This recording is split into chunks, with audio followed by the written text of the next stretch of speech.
There's lots of gimbals on the market and it might be very hard to decide which one is right for you. This one is different. This alone is a game changer. This is brand new Hohem MT3 Pro. Very impressive gimbal. I've used Xeon gimbals for a very long time, for many years, and I never had a problem with them.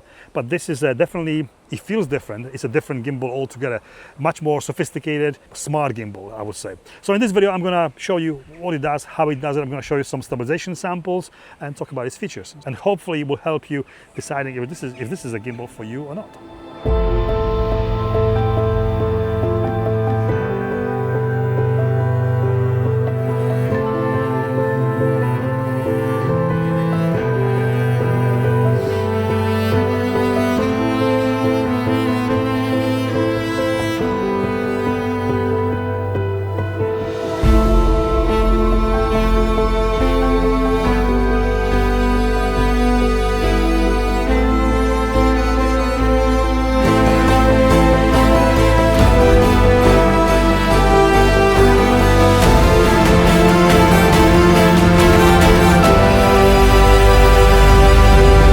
Setting up this gimbal is very easy. I'd say easier than any gimbal I've used before. It's quite quick. Also, there's a smart auto adjustment. So if you don't balance it quite right, one axis is not perfectly balanced, the automatic adjustment will put more power into that motor to compensate and make it still stable. So quicker and easier to balance. What makes this gimbal pro? Firstly is the payload. This is 2.5 kilograms, which is pretty good. You will take a standard mirrorless camera with a big lens without any problems at all. The battery life is decent as well, 20 hours, that's what they claim it will go for. It's more than enough for a whole day shooting. It is very smooth, there's no issues walking or even running with this. Stabilizes very, very well. Usually I'll say most of the time when I use the gimbal, I slow my footage down to make it even extra smoother. This is pretty good as is. You can literally film with 24 frames per second and don't slow the footage down to get a perfectly smooth shot as well. This screen in the back of the gimbal is very special. As standard with most of gimbals, you get a screen in the back here. You got a joystick here. You got a start, stop, record button. If you can connect the camera to the gimbal, about that just in a second. Also, calibration settings, so different stabilization modes. So all the standard stuff you get with the gimbal. But on here also it comes out, which is very, very important. So if you're filming yourself, you can actually see what's happening, because this gimbal has got built-in camera in front. It is for tracking, and this screen actually has got a live feed from this camera to this, if it's on a gimbal or in your hand. And on here you can select the subject you're tracking. You can track human, obviously. You can track pets, objects, or whatever you want to film. It doesn't seem like a big deal, the tracking, but I can tell you, after years of filming with gimbals and trying to do orbit shots when you go around someone and trying to keep that person perfect in the middle of the frame is always very difficult. With this, gimbal will turn the camera to track the object or person you're filming right in the middle of the frame every single time.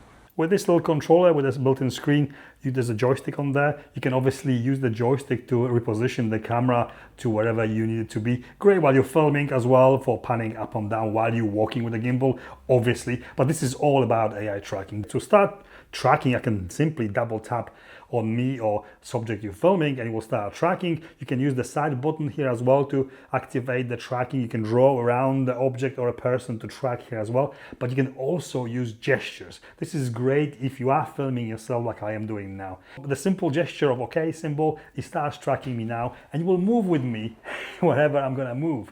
This is great if you're filming yourself. If you had a camera on a tripod, you would have to reposition the tripod or go higher or lower. I can actually move in any position I want and the thing will track me. It's like having your personal cameraman. You can stop tracking with a simple gesture like this. You can start again. What about if I want to talk to something next to me or behind me, like this painting, for example? If I track myself now, I am obscuring what's behind me. If I want to reframe this, I can just do this symbol and then reposition myself to the side and then do it again. And now you will track me on a third on the side of the screen, so I can talk about something next to me. How cool is this? Depending on the camera you're using, you can connect it or not to this gimbal.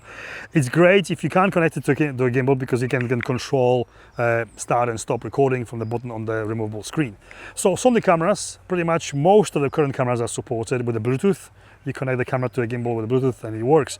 With Lumix cameras, it's a different story. I have tried with the S1R2. I've got a wired control connected to S1R2, which doesn't work. It does work with S1II. So if you think controlling the camera from the gimbal is important, so you should check the compatibility list before committing to it. There's obviously an issue of the gimbal's camera lens being on the side of actual lens, which is recording on the gimbal. So if you want to track someone in the center of the frame, the center from both cameras is not exactly in the same place. But as a solution for this, you press the side button on the controller to enable this mode where you can align the gimbal's camera with the camera on the gimbal. You can move the framing of this, so the subject on this screen through a camera on the gimbal is in the same place in the center of the frame as what the camera attached to the gimbal sees. Smart. One thing I have to tell you about gimbals in general, and this is no exception, that there is no magic solution. Whatever camera you put on it, it's not gonna be rock steady for whatever you do and however you do it. There is some learning curve into this. You have to learn to walk differently. You have to think about what gimbal is capable of and how you can stabilize. It's very easy to make that mistake and think that you just basically can put a camera on it and do whatever waving of the camera you can do with it, and you will be absolutely perfectly still every time. It's not.